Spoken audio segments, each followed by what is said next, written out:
วันนี้เปียวก็จะเฮ็ดอาหารเนาะค่ะแฟนเปียวเนี่ยไปได้บรอกโคลีแบบก้านนะแม่ค่ะเป็นขะแขนงมาแซ่บๆเด้อค่ะเพิ่นก็เลยซื้อมาให้แล้วก็มีหน่อไม้ฝรั่งนะคะออกใหม่ๆแซ่บหวานๆเนาะค่ะหวานๆคมๆนะคะเปียวก็เลยจะเฮ็ดเข้าไปด้วยแล้วก็จะเล่าเรื่องสมัยเก่าให้ฟังเนาะค่ะ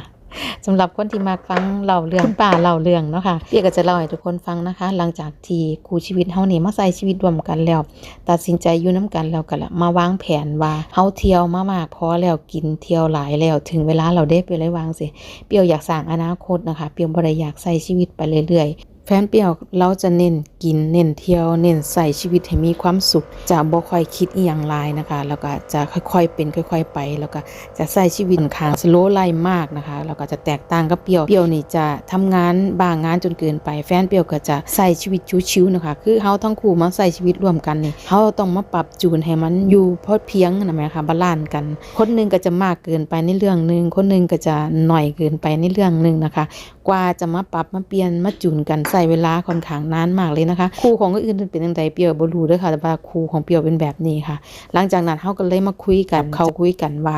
เฮาถึงเวลาเราจะสร้างชีวิตคู่ร่วมกันพวกเฮาก็เลยเตรียมตัวซื้ออพาร์ตเมนต์นะคะไปคุยกันหาเรื่องซื้ออพาร์ตเมนต์นี้บ่ผ่านเด้อค่ะไปแรกๆนี้บ่ผ่านเลยเพราะว่า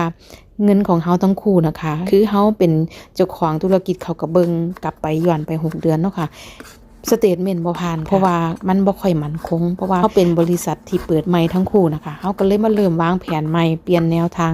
ความคิดใหม่หลังจากที่เฮามาวางแผนเก็บเงินเนาะค่ะประมาณ3 ปีเฮาก็กลับไปใหม่ไปธนาคารไปกู้เงินใหม่อีกรอบนะคะ